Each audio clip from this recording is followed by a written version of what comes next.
And welcome back to The Factor Uncensored. Houston is ranked as third worst in the country for wealth gaps for minorities. In the Houston area, full-time minority workers make roughly 41% less than their white counterparts. Why? We talk about it.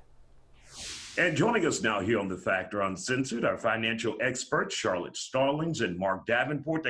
Glad to have you both here on The Factor Uncensored. So how did we get into this hole in Houston when we're third worst for wealth gap? Marc, let's start with you. Well, great question. And there's been a paradigm shift in the economy. And we've shifted from an industrial / manufacturing economy into an economy that's being driven by tech and healthcare.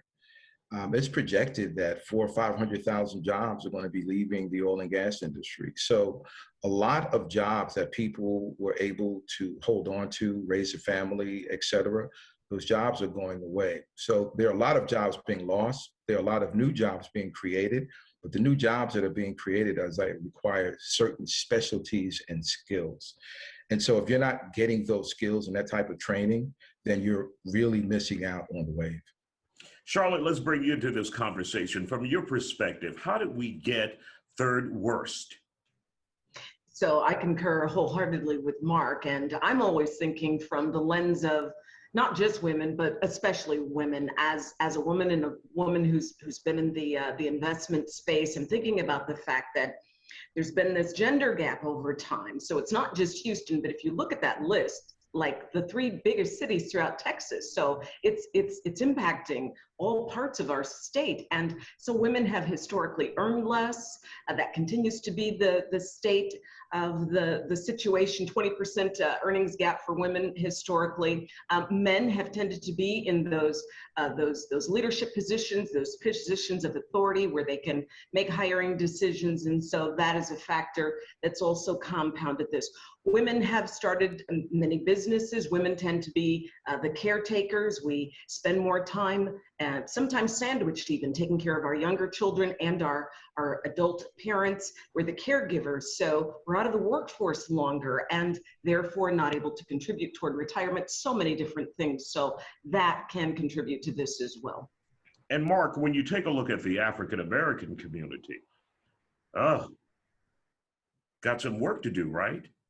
Well, Isaiah, there's an elephant in the room, and it's two parts. Number one is America has a long history of systematic racism and discrimination, and that spilled over into the workforce. So as Charlotte said, not only are women paid less, but Black men historically are paid less than white men for the same jobs. Black women are paid less than white women for doing the exact same things. And every day I get a call from someone who was so frustrated about being passed over, ignored, and underappreciated at their job. They want to talk to me about, how do I start a business? People are getting to a point where they're beginning to realize that independence is the light at the end of the tunnel. The question is, how do we make that happen? And Charlotte, to address this wealth gap question and issue, what would you advise people to do, families to do, individuals to do?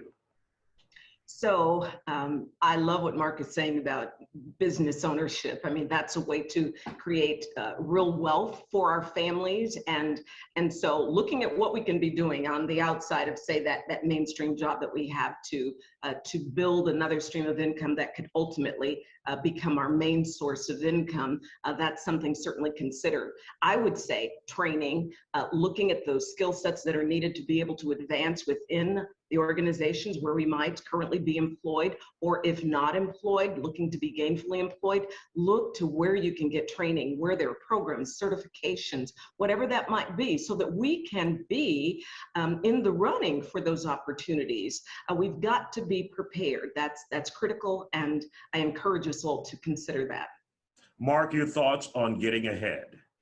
The marketplace is the ultimate efficient frontier, Isaiah. It rewards excellence and it punishes mediocrity. I believe whatever it is that you do, if you do it in excellence, if you do it at your absolute very best, if you work hard and don't make excuses and don't expect anybody to give you anything, bingo, you will be rewarded. You will be rewarded for doing what you do well. The money will always come.